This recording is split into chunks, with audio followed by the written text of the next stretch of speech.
नमस्ते दोस्तों। आज की इस क्लास में हम जो हिंदी लिटरेचर का अपना जो कोर्स है उसके PYQs को सॉल्व करेंगे और ये क्लास यूट्यूब पर अवेलेबल रहेगी। और जो डिटेल क्लासेस हैं कोर्सेज़ की वो अपने मोबाइल एप्लीकेशन पर है। लिंक कमेंट सेक्शन में पिन करके रखा है, वहाँ पर जाकर के डाउनलोड कर लीजिएगा। आज हमने 4 क्वेश्चंस को लिए हैं। एक टिप्पणी वाला है 10 नंबर का, एक 15 नंबर का सवाल है और 2 सवाल है 20-20 नंबर के, जो कि ऑप्शनल में पूछे जाते हैं। ठीक है, तो अपन बिल्कुल डिटेल में डिस्कस करेंगे कि कैसे इनके आंसर्स को लिखा जा सकता है, कैसे आपको स्टार्टिंग करनी है किसी भी क्वेश्चन की, है ना, मेन बॉडी में किस तरीके से पॉइंट्स को लिखना है और उसको कंक्लूड कैसे करना है। साथ ही साथ अगर आपको दोहे या फिर कथन भी कोट करने हैं ना, तो वो किस तरीके से आपको अलग से लिखने हैं नोट्स में, उन चीज़ों पर भी डिस्कस करेंगे। ठीक है, तो 4 क्वेश्चन है, वो भी जो अपना पहला पेपर होता है ऑप्शनल का, उसके जो भाषा खंड है ना, क खंड, भाषा खंड, उनके 4 सवाल ले रखे हैं अपने। ठीक है, तो स्टार्ट करते हैं आज की क्लास को। आपके कोर्सेज से रिगार्डिंग जो भी इंक्वायरी हो, ये 2 नंबर है, इस पर व्हाट्सअप मैसेज करना है और ये हमारे कॉन्टैक्ट नंबर है, इस पर आप कॉल करके सारी जानकारियाँ ले सकते हो। ठीक है, देखिए पहला क्वेश्चन था, हिंदी साहित्य में अपभ्रंश के योगदान को बताइए। ये सारे PYQs है। ठीक है, और कोर्स में अपन ने 180 PYQs है ना, उनको जो मोस्ट इंपॉर्टेंट है, जो कि लैंग्वेज चेंज करके पूछे जाते हैं हर बार, उनको अपन ने अलग से मतलब निकाल रखा है। वो भी आपको कोर्स वाली क्लास में सारी चीज़ें करवाई जाएगी। तो ये PYQs है जिनको आप यहाँ पर डिस्कस कर रहे हो। क्वेश्चन क्या कह रहा है कि हिंदी साहित्य को अपभ्रंश का योगदान क्या है, कि हिंदी साहित्य का जो इतिहास है, हिंदी साहित्य इतिहास है ना, उसमें अपभ्रंश जो है उसका क्या योगदान रहा है। तो आपको इनको 2 स्तर पर लिखना पड़ेगा। एक तो कथ्य स्तर पर यानी विषय वस्तु के स्तर पर, साहित्य के स्तर पर, दूसरा शिल्प के स्तर पर यानी कि भाषा के व्याकरण में क्या योगदान मिला। तो इन 2 चीज़ों के स्तर पर अपन इस क्वेश्चन को लिखेंगे। ठीक है, देखिए इंट्रो में आपको हर बार किसी हिंदी साहित्य के इतिहासकार से, साहित्य का जो इतिहासकार है उसके कथन से स्टार्ट करना है, या फिर उसके टाइम पीरियड को भी बता सकते हो कि अपभ्रंश का टाइम पीरियड क्या रहा था। ठीक है, तो इस 2 तरीके से इंट्रोडक्शन को स्टार्ट कर सकते हो। अपन करेंगे जैसे अपभ्रंश के साहित्य को हिंदी साहित्य में शामिल करने, मतलब ये आप जब डिटेल कोर्स में पढ़ते हो तो आपको पता होता है कि अपभ्रंश के साहित्य को कोई तो हिंदी साहित्य का इतिहास मानता है और कोई नहीं मानता। तो ये बहुत सारे मतलब विवाद चलते रहते हैं। ठीक है ना, अपने अपने मतभेद है। बहुत सारे जो विद्वान है ना, वो अपने मत रखते हैं कि भाई कोई इसको हिंदी साहित्य का इतिहास मानता है और कोई नहीं मानता। तो इस पे लेकर के मतभेद है। तो वही आपने इंट्रोडक्शन में बता दिया कि अपभ्रंश के साहित्य को हिंदी साहित्य में शामिल करने और न करने के विषय पर विद्वानों में पर्याप्त मतभेद रहा है। अब ये बताओगे कि किसने तो समर्थन दिया है, किसने नहीं दिया है। जैसे कि आचार्य रामचंद्र शुक्ल इसे प्राकृताभाष हिंदी मान करके इसे मूल साहित्य से पृथक रख रहे हैं। यानी कि शुक्ल जी है ना, वो अपभ्रंश को हिंदी साहित्य का पार्ट नहीं मानते, हिंदी साहित्य में इसको शामिल नहीं करते। लेकिन इसके विपरीत अगर देखोगे तो पंडित जो राहुल सांकृत्यायन है या फिर हजारी प्रसाद द्विवेदी है, डॉक्टर नगेंद्र है, वो अपभ्रंश को हिंदी साहित्य का बीजा अंकुर या फिर आधार स्तंभ स्वीकार करते हैं। तो ये दोनों आपने डिस्कस कर लिए कि किस तरीके से आचार्य शुक्ल जी हो, है ना, जिसने अपभ्रंश को हिंदी साहित्य का इतिहास नहीं माना, या फिर राहुल सांकृत्यायन हो, हजारी प्रसाद द्विवेदी, डॉक्टर नगेंद्र, इन्होंने इसे अपभ्रंश को हिंदी साहित्य का एक विशेष अंग माना है। ठीक है, तो इस मतलब विरोधाभास के साथ में आपने इंट्रोडक्शन को स्टार्ट कर लिया कि पक्ष भी बता दिया और इसका विपक्ष भी बता दिया। ठीक है, अब इस चीज़ को आप जैसे ही मतलब मेन बॉडी को इससे जोड़ने के लिए क्या लिखोगे, आपने इंट्रोडक्शन, मेन बॉडी और कंक्लूजन को अलग अलग नहीं लिखना है। ऐसा नहीं लिखना है कि तीनों अलग चीज़ें होगी। आप इसको जोड़ने के लिए ये लिखोगे कि इस योगदान को हम मुख्यतः 2 स्तरों पर समझेंगे, कथ्य स्तर पर विषय वस्तु और शिल्प के स्तर पर, जो कि अभिव्यक्ति विधान जो होता है उसमें व्याकरण, किस तरीके से शब्दावली विकास हुआ, इस स्तर पर। तो ये जुड़ गया, इंट्रोडक्शन पूरा मेन बॉडी से जुड़ गया कि आपने इंट्रोडक्शन में तो चीज़ें बता दी है ना, 2 मत बता दिए, पक्ष में विपक्ष में, इन दोनों मत को रख करके आपने इंट्रो स्टार्ट कर लिया। और इंट्रो को मेन बॉडी से किससे जोड़ा कि आप अभी आगे क्या बताने वाले हो, कथ्य स्तर पर और शिल्प स्तर पर, इन 2 स्तरों पर आप अपभ्रंश का योगदान बताओगे। तो वो इंट्रोडक्शन मेन बॉडी से भी जुड़ गया। ये तो है प्रारूप कि अपन मेन बॉडी में क्या लिखोगे, एक समझने के लिए मैंने एक क्वेश्चन में ये आपके लिए रखा है कि आप समझ सको कि कथ्य स्तर पर कौन कौन से 4 पॉइंट लिखने और शिल्प के स्तर पर कौन कौन से 4 चीज़ें लिखनी है। ठीक है, तो अपन डिटेल में स्टार्ट करते हैं कि देखिए अपभ्रंश को सबसे पहले विषय वस्तु के स्तर पर देखते हैं कि विषय वस्तु यानी कि साहित्य लेखन में अपभ्रंश ने क्या क्या योगदान दिया है हिंदी साहित्य के मतलब इतिहास में। तो देखिए 4 स्तरों पर समझते हैं कि जो वीर काव्य जो लिखा जा रहा था उसकी जो स्टार्टिंग, जैसे आज अपन जो वीर काव्य जो भी अपन पढ़ते हैं तो उसकी जो स्टार्टिंग है ना वो कब हुई थी? अपभ्रंश के समय। ठीक है, अपभ्रंश में स्टार्टिंग के जितने भी वीर काव्य जो लिखे गए या फिर जो गाथाएं जो लिखी गई थी, जैसे कि आदिकालीन जो रासो साहित्य देख लो, जैसे जिसमें पृथ्वीराज रासो है, परमाल रासो है ना, उनकी जो कहीं ना कहीं जो भाषा का जो बैकग्राउंड था, जो भाषा की पृष्ठभूमि थी, वो अपभ्रंश में तैयार हुई थी। अपभ्रंश के आपने नाम सुना होगा, हेमचंद्र करके एक विद्वान थे, उनके जो उदाहरण है वो शौर्य और जो वीरता है उसका वर्णन करते। तो आपने कथ्य स्तर पर पहला पॉइंट लिख लिया कि वीर काव्य में अपभ्रंश का योगदान महत्वपूर्ण रहा है। ठीक है, आपने 2-3 नाम भी डाल दिए और कुछ एग्जाम्पल भी दे दिए कि ये जो साहित्य है ना इसमें वीर काव्य आपको मिलता है अपभ्रंश के स्तर पर। दूसरा, जो धार्मिक साहित्य उस टाइम लिखा जा रहा था या फिर संत काव्य जो लिखा जा रहा था, तो अपभ्रंश में जो सिद्ध थे, आपने सिद्ध और नाथ पढ़े होंगे, है ना, तो वो उसी टाइम में थे जब अपभ्रंश का विकास हो रहा था। तो चाहे सिद्ध जो कि सरपा कणपा आपने नाम सुना होगा, नाथों में गोरखनाथ है, इनकी रचनाओं को देखो जिसमें जो सामाजिक विषमताएं जितनी भी है उन पर कटाक्ष करते हुए जो साहित्य लिखा गया है, ठीक है ना, जो बाह्य आडंबर थे जो समाज के, उन पर जो भी चीज़ें लिखी है, जाति पाति के खंडन के लिए जो उन्होंने काव्य लिखा है ना, या फिर उनकी जो साधनात्मक जो अभिव्यक्ति थी, उनकी जो साधना की जो स्तुति करने का जो उनका तरीका था, उनको भी उन्होंने जो लिखा है ना, तो उसमें भी आरंभिक जो अपभ्रंश है उस भाषा का लेखन उनमें मिलता है। फिर वही आगे चल करके कबीर और जो संत साहित्य थे ना उसमें पूर्ण रूप से विकसित हुआ। ठीक है, जो हिंदी साहित्य में संत साहित्य जो विकसित रूप में भक्ति काल में आपको मिलता है, उसकी पृष्ठभूमि अपभ्रंश के समय विकसित हो गई थी। किसमें? सिद्ध और नाथ के साहित्य में। ठीक है, तो वीर काव्य धार्मिक जो साहित्य लिखा गया था उस स्तर पर समझ लिया। तीसरा है जो चरित काव्य थे, मतलब किसी चरित्र को मतलब रख करके, केंद्र में रख करके जो प्रबंध काव्य जितने भी लिखे गए थे, जैसे अपभ्रंश के जो कवि थे एक स्वयंभू करके, उन्होंने पौमचर्यु लिखा था जो कि राम कथा थी, तो राम चरित्र हो गए। ठीक है, और उनकी पूरी गाथा उन्होंने एक ग्रंथ के माध्यम से लिखी।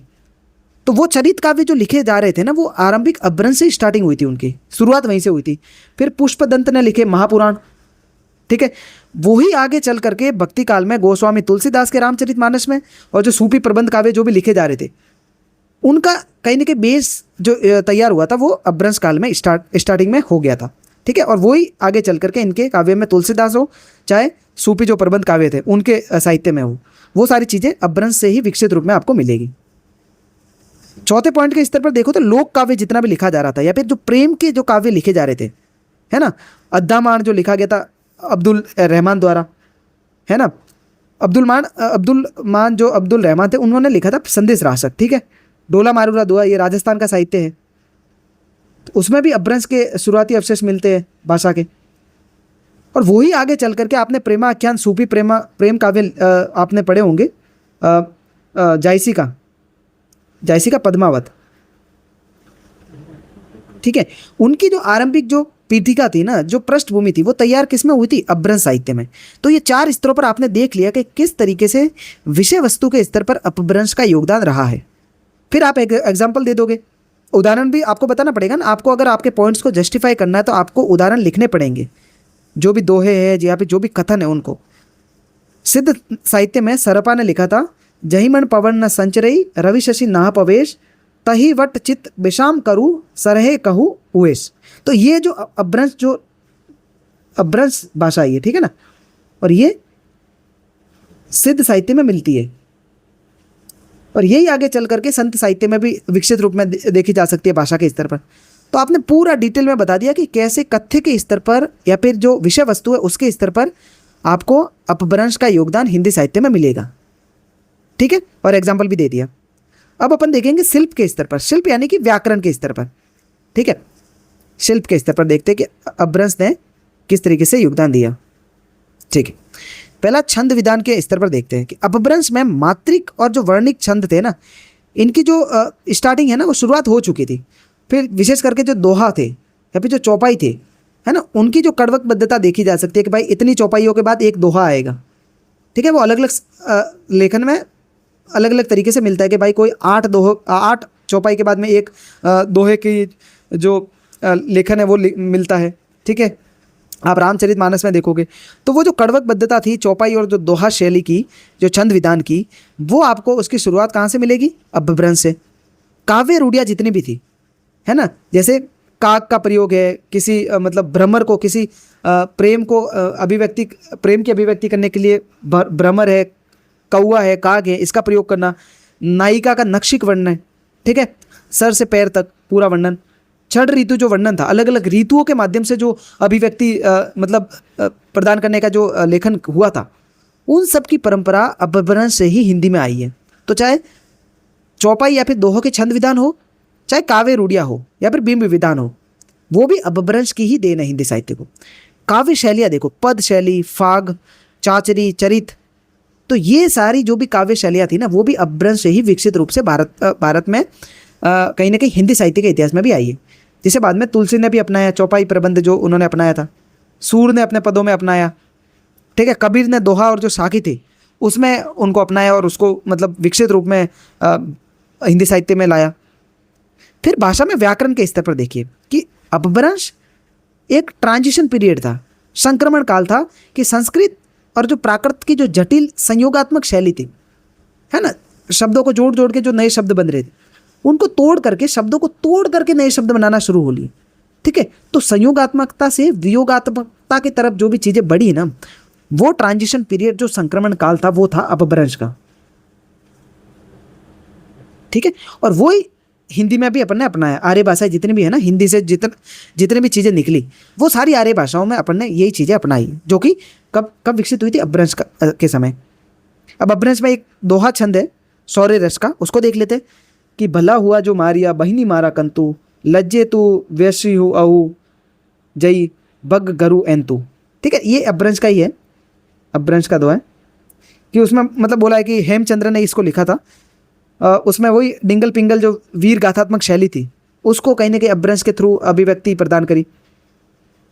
इसमें बोलती है, मतलब नायिका बोलती है कि भला हुआ कि मेरा पति मर गया, नहीं तो अगर वो युद्ध में हार करके आ जाता तो मतलब मेरा समाज में मतलब एक तरीके से वो इज्जत नहीं होती, है ना, युद्ध में मरना उस समय बड़ी बात कहा गया। तो ये जो वीर काव्य जो भी लिखा जा रहा था, वो अपभ्रंश में लिखा जा रहा था। ठीक है, उस समय। ओके, फिर निष्कर्ष में लिखोगे आप कि इस प्रकार हम देखते हैं कि वर्तमान जो मानक हिंदी है उसके निर्माण में अपभ्रंश का योगदान अत्यंत वांछनीय है, ऐतिहासिक है। अपभ्रंश ने कथ्य और शिल्प दोनों ही स्तरों पर हिंदी साहित्य के वट वृक्ष को सींचने का अभूतपूर्व कार्य किया। अब ऐसे शब्दों का अगर आप प्रयोग करोगे ना, तो वो कहीं ना कहीं आपको एक अच्छी भाषा शैली प्रदान करेगा। और अगर आपने अच्छी भाषा शैली रखी साहित्य, हिंदी साहित्य लेखन, आंसर राइटिंग में, तो आपको बहुत बढ़िया मार्क्स मिलेंगे।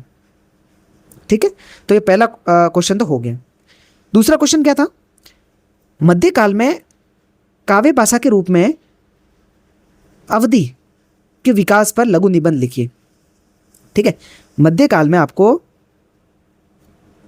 मध्यकाल में काव्य भाषा के स्तर पर, गद्य भाषा नहीं है, काव्य भाषा, इसमें अवधि के योगदान को बताना है। ठीक है, ओके। अब वो इंट्रोडक्शन जो लिखोगे उसमें आप टाइम पीरियड बता सकते हो, किसी विद्वान के कथन से बता सकते हो। तो अपन इंट्रो में लिखेंगे, देखिए मध्यकाल में काव्य भाषा के रूप में अवधि का विकास एक मात्र संयोग नहीं था।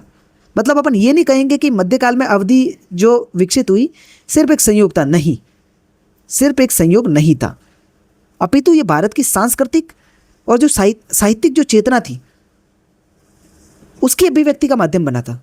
मतलब उस समय संस्कृति और साहित्य इस तरीके से लिखा जाना लगा, उस समय की ऐसी मांग थी कि अवधि ही एकमात्र ऐसी भाषा थी जो उसको मतलब अभिव्यक्त करने में उपयोग में लाई गई।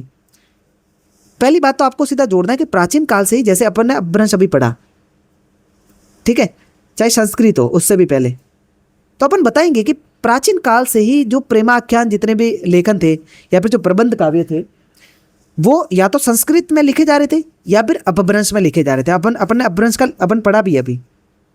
ठीक है, जैसे उषा अनिरुद्ध वाली जो कथा है, उर्वशी पुरूरवा वाली जो कथा है, तो ये जो लेखन लिखा जा रहा था या तो संस्कृत में हो रहा था प्रेमाख्यान वाला, या फिर हो रहा था अपभ्रंश में।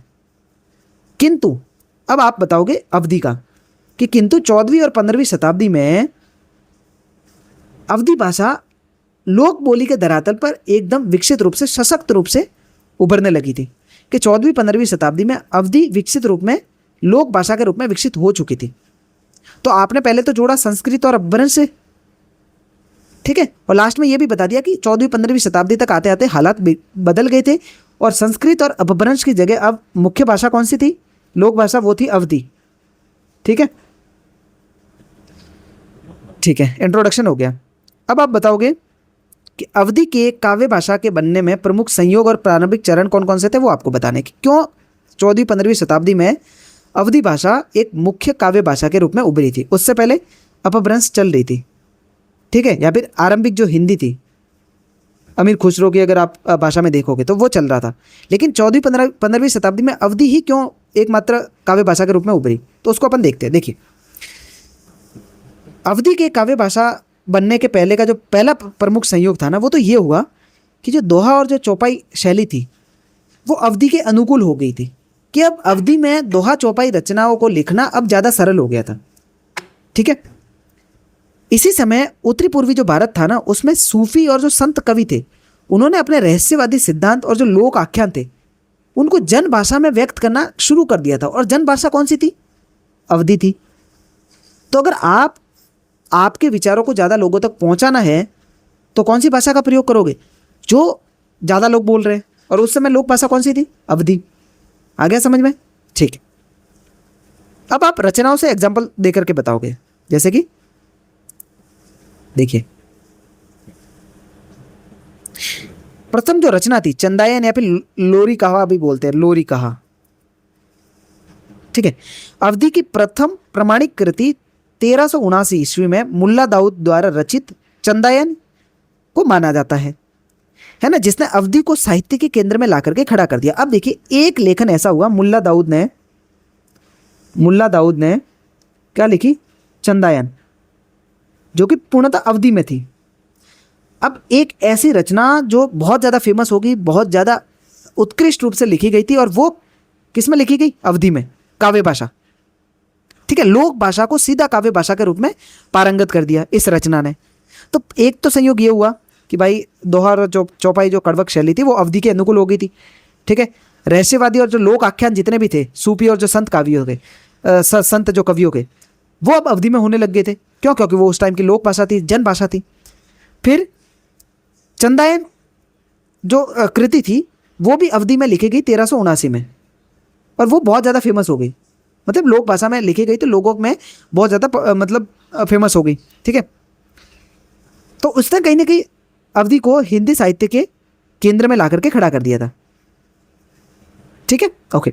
अन्य सूफी काव्य देखिए, कुतुबन की मृगावती 1503 में, मंजन की मधुमालती, उस्मान की चित्रावली, शेख नबी की ज्ञानदीप और कासिम शाह की हंस जवाहिर, ये ऐसी अवधी की रचनाएं थी जो सारी एक तो प्रेमाख्यान वाली थी। ठीक है, और बहुत ही ज़्यादा उत्कृष्ट रचनाएं थी। तो इन रचनाओं ने कहीं ना कहीं अवधी को साहित्य के केंद्र में ला करके खड़ा कर दिया कि अब अवधी में भी एक बढ़िया साहित्य लिखा जा सकता है और लिखा जा रहा है। समझ रहे हो? तो ये चीज़ें थी जिससे अवधी बहुत बढ़िया तरीके से काव्य भाषा के रूप में उभरी। और ये कितने नंबर का सवाल है? ये 20 नंबर का सवाल है। ठीक है ना, तो आपको 300 शब्दों में इसको लिखना पड़ेगा। 20 नंबर वाले सवाल के लिए 4 पेज खाली होते हैं। ठीक है, 15 नंबर वाले सवाल के लिए 3 पेज खाली होते हैं, और 10 नंबर वाले सवाल के लिए आपको 2 पेज का ब्लैंक मिलेगा। अब ये तो आपने बता दिया, फिर आपने उदाहरण दे दिया कि देखिए चंदायन मुल्ला दाऊद की प्रारंभिक अवधि जो थी वो इस तरीके से देखा जा सकती है कि दाऊद कवि जो चांदा गाही, जही रे सुना सोगा बुलसाही। अब ये पंक्ति दर्शा रही है कि 14वीं शताब्दी में अवधि में गायन शैली विकसित हो गई थी। वो भाषा की मिठास थी वो उसमें मतलब अवेलेबल थी। ठीक है, लोक कथा को जो बांधने की जो शैली थी वो विकसित हो चुकी थी। तो कहीं ना कहीं अवधि उस समय तक एक बेहतरीन काव्य भाषा के रूप में उभर चुकी थी, और ये पंक्तियों के माध्यम से आपने जस्टिफाई भी कर दिया। ठीक है, अब ये तो आरंभिक काल बता दिया आपने। अब आप बताओगे कि जो शिखर काल था, अवधि का उत्कृष्ट जो काल था, स्वर्णिम काल था, वो था जायसी के काल में। 16वीं शताब्दी में मलिक मोहम्मद जायसी ने अपने महाकाव्य पद्मावत के माध्यम से ठेठ जो अवधि थी ना, पूर्वी अवधि या फिर बेसवाड़ी भी बोलते हैं, उसको काव्य भाषा की सर्वोच्च ऊंचाइयों तक पहुंचा दिया। और उनमें क्या विशेषताएं थी? जायसी ने ऐसा क्या किया कि वो बिल्कुल मतलब उत्कृष्ट काल में अपने पहुंच गई अवधि? पहली तो थी ठेठ और घरेलू शब्दावली का प्रयोग किया। आप लोगों को तभी समझा सकते हो जब लोगों के शब्दों को अपनाओगे। लोगों के शब्द, जन भाषा को अपना दिया आपने, ठीक है।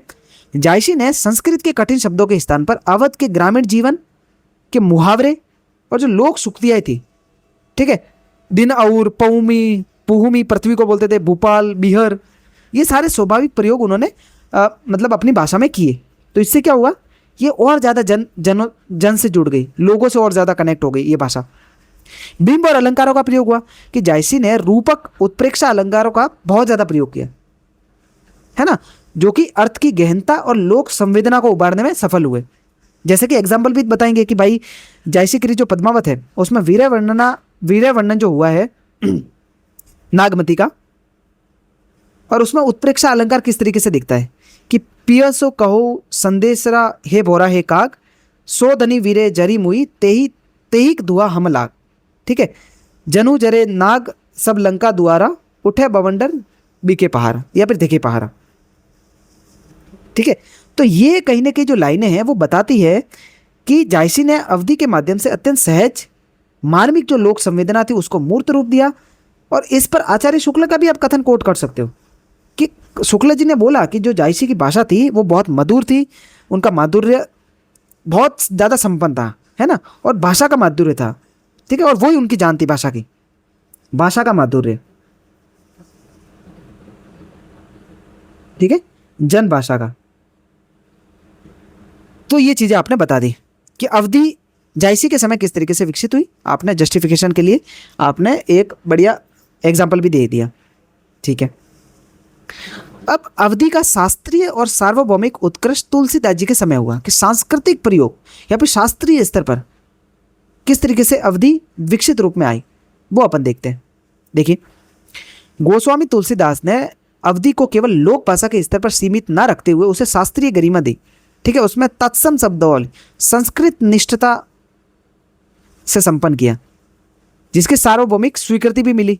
उन्होंने रामचरितमानस की रचना करके अवधि को संपूर्ण भारत की सांस्कृतिक भाषा बना दिया। अब रामचरितमानस आपके हर घर में मिल जाएगी, ठीक है। तो अगर वो अवधि भाषा में लिखी गई है तो आप सोचिए ना उस समय अवधि कितने उत्कृष्ट काल में थी होगी, जिसमें एक बड़ा महाग्रंथ लिखा जा रहा था जो उस समय का सबसे बड़ा ग्रंथ था, ठीक है। उनकी विशेषताओं भी देख लेते हैं कि पहली बात तो तुलसीदास जी ने संस्कृत शब्दावली का अवधिकरण किया, है ना, संस्कृत शब्द को डायरेक्ट नहीं अपनाया उन्होंने अपनी भाषा में। जैसे अमृत था तो अमीय बोला उनको, लक्ष्मण को लखन, रूप को रूपू, ठीक है। तो अवधि को न केवल आसान बनाया बल्कि उसके गांभीर्य या फिर जो उनका अभिजात्य था ना उसको भी मतलब बनाए रखा। ऐसा नहीं कि बिल्कुल निकृष्ट भाषा बना दिया दूसरे शब्दों को बना करके, नहीं, उसकी जो गरिमा थी भाषा का उसको भी बना करके रखा, ठीक है।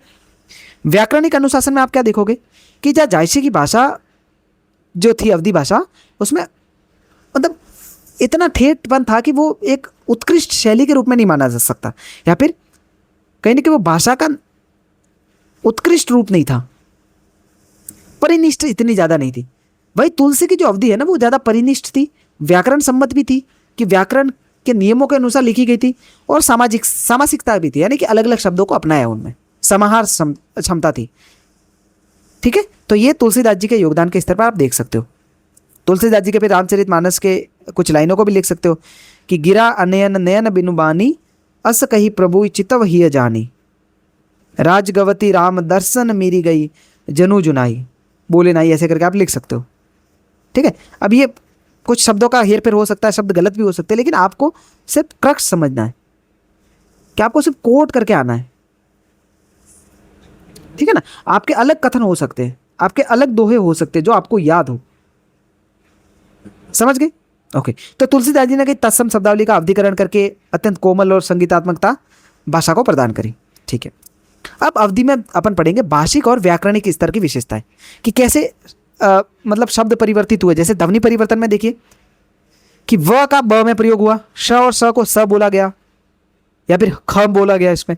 जैसे विश्वामित्र को विश्वामित्र बोला गया, लक्ष्मण को लखन या फिर लखनऊ, ठीक है। सर्वनाम प्रयोग देखिए, मई, मोही, हमार, तोही, तुम्हार, जे, ते, पियु, हृदय, महे, गहिनी, अहे, तो ये सर्वनामों का प्रयोग हो गया।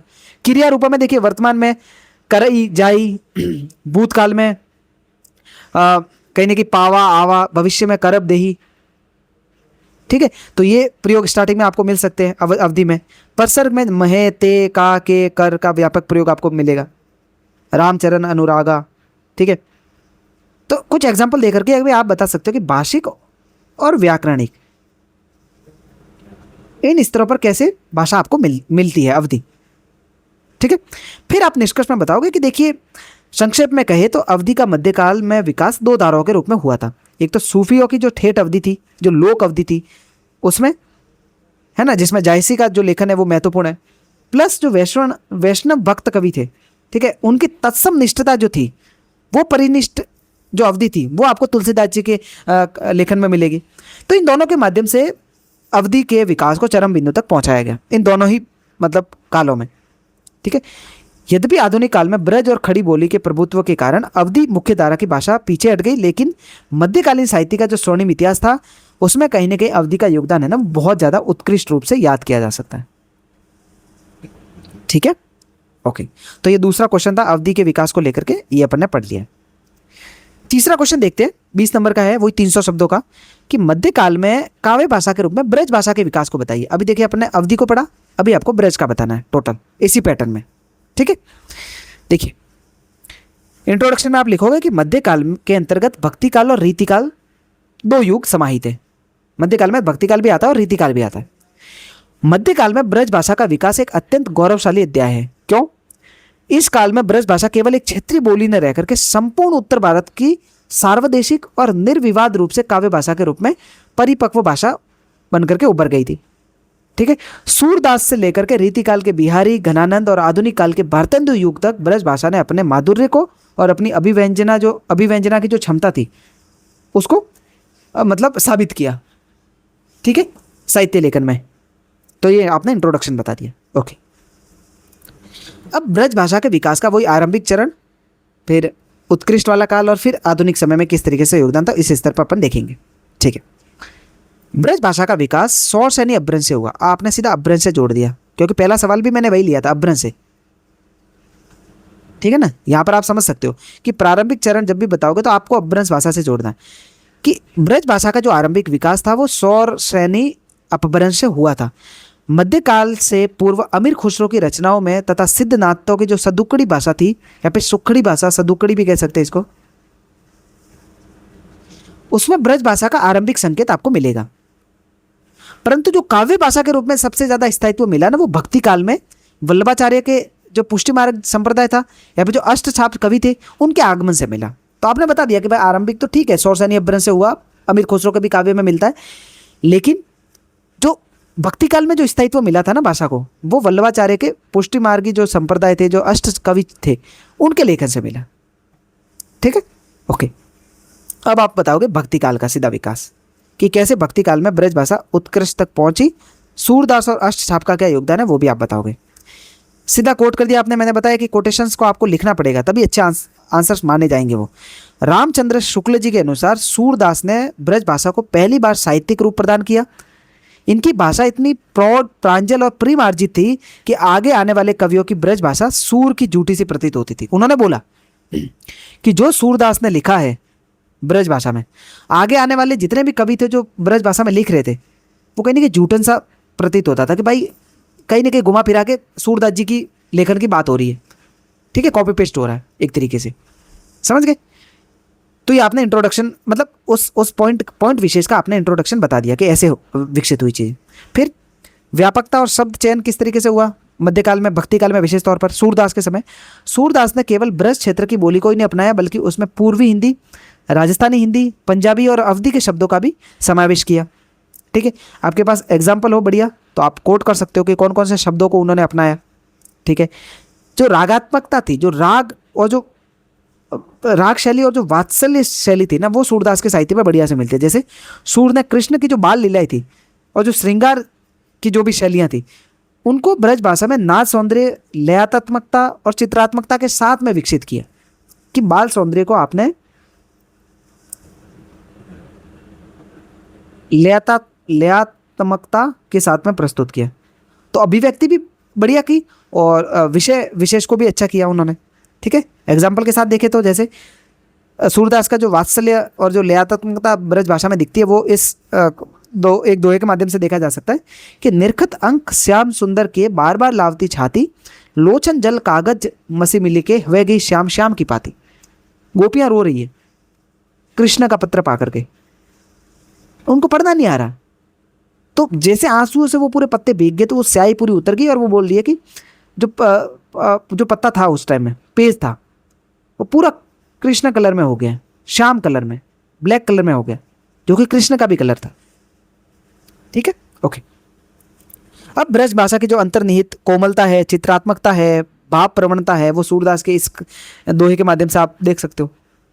अब रीति काल में ब्रज भाषा कैसे चरमोत्कर्ष पर पहुंची, उसमें कैसे अलंकारों का प्रयोग हुआ, कैसे आत्मा अनुभूति की अभिव्यक्ति हुई, उसको अपन देखते हैं। देखिए, रीति काल में ब्रज भाषा राज दरबारों की भाषा बन गई थी, जिसे दो प्रमुख काव्य धाराओं के माध्यम से समझा जा सकता है। एक तो रीतिबद्ध या फिर रीति सिद्ध जो कि बिहारी के काव्य में मिलता है, और दूसरा है रीति मुक्त काव्य धारा जो घनानंद के लेखन में मिलती है। ठीक है, बिहारी ने ब्रज भाषा में समाहार शक्ति, समास क्षमता का अद्भुत चमत्कार उन्होंने दिखाया कि उन्होंने समाहार क्षमता, ठीक है, समास क्षमता, यानी कि बहुत कम शब्दों में एक पूरे चित्र को प्रस्तुत कर दिया। ठीक है, उन्होंने ब्रज भाषा में गागर में सागर भरने की जो शैली थी ना उसको अपनाया कि कम शब्दों में बड़े से बड़े मतलब जो चित्र है या फिर बड़ा से बड़ा जो कहीं ना कहीं जो लेखन है ना, उसको लिखा जा सकता है कम शब्दों में। ठीक है, आपके सामने एक पूरी स्टोरी है, उसको आपने 2 लाइनों में प्रस्तुत कर दिया। तो वो शैली थी ना, वो कहीं ना कहीं बिहारी के काव्य में मिलती है। जैसे कि समास क्षमता और जो श्रृंगार है वो इस दोहे के माध्यम से देख सकते हो कि कहत निटत नटत रीजत खीजत मिलत खिलत लजियात भरे भवन में करत है नैनन हुई सो बात। ठीक है, ये बिहारी ने लिखा है। तो कैसे पूरा मतलब कैसे 2 प्रेमी प्रेमिका आप आपस में एक दूसरे को देख रही है, कह रही है, फिर मतलब वो नट जाती है, मतलब मना कर देती है, रीझती है, खींचती है, मिलत खिलत लजियात लजाती भी है। तो ये सारे जो भाव भाव थे ना वो 2 लाइनों में प्रस्तुत कर दिए उन्होंने। तो 7 क्रियापदों को एक साथ प्रयोग करके अनुभाव जितने भी थे है ना, उनको केवल ब्रज भाषा की लोचशीलता के कारण ही संभव बनाया जा सकता है। तो वो कहीं ना कहीं लोचशीलता है, इतनी लचीली भाषा है कि आप उसमें भावों का किसी भी तरीके से प्रस्तुत कर सकते हो, अपनी भाषा, अपनी भाव को। आ गया समझ में? ठीक है, रीति मुक्त धारा जो थी घनानंद के लेखन में मिलती है। घनानंद ने ब्रज को बाह्य चमत्कार और जो अलंकारिकता थी ना जो बिहारी के काव्य में मिल रही है उससे मुक्त किया, और हृदय की अनुभूति और जो लाक्षणिक वैचित्र्य था, मतलब आपके जो दिल में जो भी चीज़ है उसको एकदम स्पष्ट तरीके से प्रस्तुत करना, उसमें अलंकारों का ज़्यादा प्रयोग नहीं। ठीक है ना, लक्षणा अभिव्यंजना उसके प्रयोग करना है, तो लाक्षणिकता का भी कम से कम प्रयोग और बिल्कुल प्योर हृदय के जो भाव थे उनको प्रस्तुत करना। जैसे घनानंद के काव्य में मिलती है कि उज की बसी है, उजड़नी है, उसकी नहीं है, उजड़नी बसी है हमारी अखियाँ नहीं देखो, अति सूदो सने को मार के जहाँ नेकू सयानप बाग नहीं। ठीक है, ये सूरदास का है। ठीक है, तो इसको आप हटा भी सकते हो, इसको तो आप हटा दीजिए। ठीक है, तो उजड़नी बसी है हमारी अखियाँ नहीं देखो, तो इसके माध्यम से जो भाव प्रस्तुत हो रहे हैं, ठीक है, वो ब्रज में कहीं ना कहीं आपको मिलेंगे। ठीक है, जो घनानंद के काव्य में रीति मुक्त काव्य। ठीक है, तो घनानंद की ब्रज भाषा चमत्कार पैदा न करके संवेदना के गहरे स्तर को स्पष्ट करती है। तो ये आपने समझिए। ठीक है, ओके। अब फिर उत्तर मध्य काल में किस तरीके से या फिर आधुनिक काल में किस तरीके से ब्रज भाषा धीरे धीरे उनका पतन होने लगा, किस तरीके से खड़ी बोली ने उसको विस्थापित कर दिया, उसको आपको मेंशन करना है कि ब्रज भाषा भक्ति काल रीति काल में तो बहुत 400 वर्षों तक काव्य के क्षेत्र में बनी रही थी, लेकिन उत्तर मध्य काल या फिर जो आधुनिक काल था उसमें कुछ सीमाओं की वजह से, कुछ सीमा ऐसी थी ब्रज भाषा में जिसकी वजह से वो काव्य भाषा के पद से उतर गई थी। जैसे कि ये भाषा जो थी ना वो मुख्यतः श्रृंगार, भक्ति, वात्सल्य और जो कोमल भाव थे उन्हीं की अभिव्यक्ति कर रही थी। तो जो कहीं ना कहीं वैचारिकता थी राजनीति, विज्ञान और जो गद्य विधाएं थी उसके लेखन को वहन नहीं कर पा रही थी। मतलब भाषा में तो वो क्षमता होती है, लेकिन उस टाइम में लेखन ही ऐसा नहीं हो रहा था कि ब्रज भाषा में उसको लिखा जा सके। किसी ने मतलब लिखने की हिम्मत ही नहीं करी कि भाई कैसे लिखा जा सकता है। ठीक है, तो जिसके कारण 19वीं शताब्दी के उत्तरार्ध में खड़ी बोली ने विस्थापित कर दिया, क्योंकि आधुनिक समस्या अलग हो गई थी, तो उसको एकदम जो रियलिटी है उसी माध्यम से प्रस्तुत करना है, ना अलंकार लगाना कुछ भी। फिर निष्कर्ष में लिखोगे कि सूरदास से लेकर के बिहारी और गणानंद तक ब्रज भाषा ने अपनी यात्रा में जिस सामासिकता, संगीतात्मकता और जो भाव व्यंजना थी उसका परिचय दिया, और उसी के बल पर यह मध्यकाल की सर्वश्रेष्ठ और सर्वमान्य काव्य भाषा के रूप में प्रतिष्ठित हुई। ठीक है, अभी जो एक क्वेश्चन है वो नेक्स्ट क्लास में करेंगे। बाकी हमारा अगर कोर्स आपको परचेज करना है उसकी जानकारी आपको सारे मिल जाएगी। इस कॉन्टैक्ट नंबर पर आप कॉन्टैक्ट कर लीजिएगा, हमारे पर्सनल नंबर है ये, इस पर आप कॉल कर लेना और इस पर आप व्हाट्सअप मैसेज कर सकते हो। ठीक है, तो कमेंट बॉक्स में आप देखिएगा, कमेंट बॉक्स में पिन करी हुई है ऐप की लिंक है, मोबाइल एप्लीकेशन है, उसको डाउनलोड करना है, कोर्सेज को विजिट कर सकते हो। बाकी आज की क्लास में इतना ही, मिलते हैं अगली क्लास में, तब तक के लिए धन्यवाद, जय हिंद।